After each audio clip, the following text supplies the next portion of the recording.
হির, তুমি এত দুষ্টু কিসের জন্য? তুমি তো আজকে আমাকে খুব জ্বালাতন করেছো, তাই তো? তুমি একা একা একটু খেলতে পারো না? কি?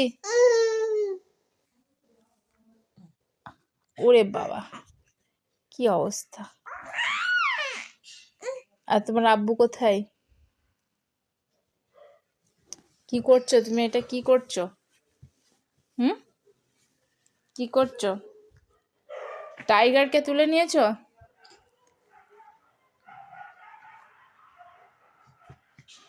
তো এইটা হচ্ছে মাহির, আর মাহির সারাদিন প্রচণ্ড জ্বালাতন করে। সারাদিন প্রায় ওর কাছেই থাকতে হবে, নাহলে ও কাঁদবে। আর মাহিরের ভিডিও যাদের ভালো লাগে তাদের প্লিজ প্লিজ একটা করে লাইক আর সাবস্ক্রাইব করে দিও। বাই।